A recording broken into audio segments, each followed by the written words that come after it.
سلام. من شیرینم. من نوریزنم. خوش اومدید به یه قسمتی از برنامه آرگومنت. امیدوارم که از ماسک مطلع ترسید. ماسکم شیرین درست کرده. اگر میخواید سفارش بدیم میتونید ایمیل بزنید که از این ماسک خوشگل‌ها رو براتون درست کنم. اوکی. امروز اولین مهمون برنامه آرگومنت رو داریم.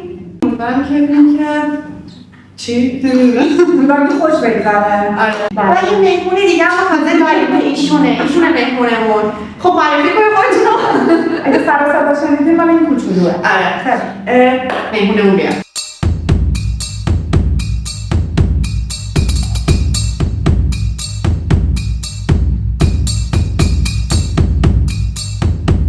سلام به همه. من فرموشم.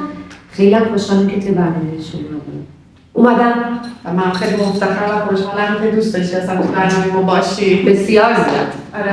و از اونجایی که اولین مهمونمون هستی ما خودمون برامون جدیده، نمیدونیم که قرار چطوری پیش بره. آره ما خودمون تازه داریم با تو آشنا میشیم، باید که میشناسیم.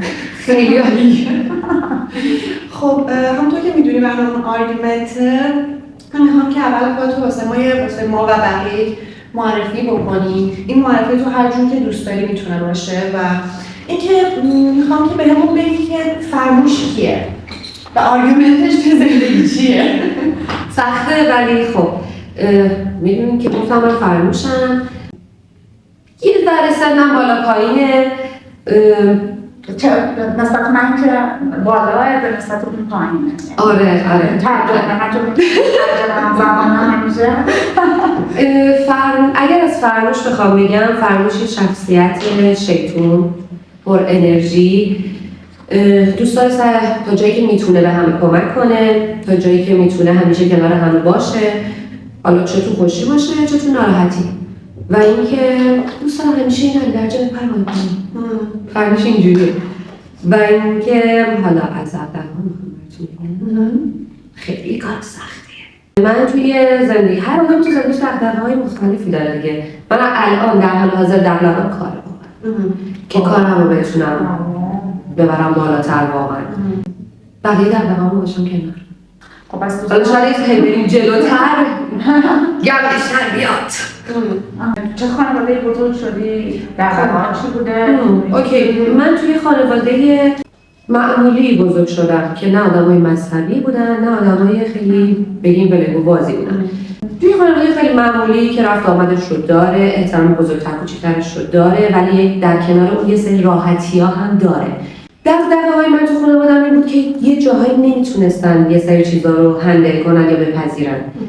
برای مثال این که مثلا خب پسر اگه میره مسافرت هیچ اشکالی نداره، ولی دختر اگه بره مسافرت اشکالی داره. ولی توی ظاهر مشکلات خانواده چون دیگه توی ظاهر به بچه‌ها اینو نشون میدن بزرگترها، ولی در عمل واقعا اینجوری نیستن. خب برای من دغدغه این بود که من باید این مشکل رو حل کنم. و راستش رو بگم من جزء هنجار شکنه خانواده‌ام بودم که یه سری کارا رو انجام دادم. آره، قشنگ جاده بازکن بودم، یه سری کارا رو انجام دادم در کنار اینکه گفتم پسرام دارن میکنن. هیچ اشکالی نداره. مثلا یکی از دغدغه‌های من بوده تا بعدا که بتونم اینو حلش کنم. خب این مسئله واقعا کمی نیست توی زندگی ماهایی که تو اینجا زندگی میکنیم. قطعا جنگیدی واسه این قضیه. قطعا چون هر چیزی از توی خانواده شروع میشه. اول دغدغه‌ات با خانواده‌ت، بعد میای برای دانشگاهت، درست، کارت همینجوری بالا دیگه. من همین که با خانواده می‌جنگیدم، مثلا یکی از بزرگترین دغدغه‌هام بود که رشته‌ای که دوست دارم برم. یه جایی رفتم مجبور به انصراف شدم، اومدم و رفتم رشته‌ای که خانواده‌ام دوست دارن بخونم. رشته‌ای که دوست داشتی؟ اگه دوست داشتی؟ آره من تربیت بدنی رو خیلی دوست داشتم بخونم. خوندم و انصراف دادم. مجبور شدم که برگردم تهران و یه رشته دیگه بخونم. ولی برام خیلی سخت بود. میشه بگی چرا انصراف دادی؟ من هم هزینه‌هاش موقع برام خیلی زیاد بود. هم توی شهری بودم که اقوامم بودن و یه سری بکن نکنا بود که خیلی سخت بود. و اینکه نتونستم واقعا کنار بیام و برگشتم. چون اینا برگردم داستان قبلی که دغدغه‌ام بود بجنگم باشون، این هنوز ادامه داشت. مهمون بیژن. خب یعنی موقع هزینه آماجانش با خودت بود؟ نه با خودم نبود ولی خیلی فشار داشت میاد. آره فشار داشت میاد واقعا. که دیگه دست به دست هم بود سر اتفاقا که ما برگشتیم. آخه فرو گنگ میاد بیا بالا توی برنامه باش تو هم یه کوچولو. خب دیگه همجوری هی اومدیم بالاتر دغدغه‌ام شد کار، اینکه چی قربونت برم من. این شد که خب اومدم درسم تمام شد اومدم سر کار، بعد کارم رو دوست نداشتم، نزدیک به 10 سال به کارم ادامه دادم، خانم بودن که خانواده گفتم بیمه دیگه رد شد دیگه، ولی در نهایت گذاشتمش کنار شد کار که دوست داشتم. چقدر عالی. ممنونم از فرنوش که واسه ما خودش رو معرفی کرد.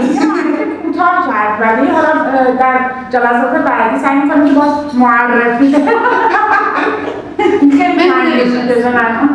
که در جلسات بعدی معرفیامون فرنوش رو دوباره بیاریم و به جای معرفیش رو بیشتر آن توضیح بده. آره ما دوست داریم که فرنوش بازم تو برنامه ما باشه و دیگه اگه موقع شما این ویدیو دیدی و این چهره رو نمیشناختین ویدیوی فرنوش کیه و آرگومنتش چیه که این ویدیو رو پیدا کنید. بعد یه چیز دیگه هم خیلی الان به ذهن من رسید، الان چیزی منو میکشه، این که اگر دوست داشتین که مهمونی دوباره تکرار شه حتما به ما ایمیل بزنید و به ما بگین که مثلا ما دوست داریم که فرنوش رو زیاد ببینیم، دوست نداریم نوریزن باشه زیاد اون یکی مهمونم هم داره به جون میره. یه چیزی گیر آورد واسه بازی.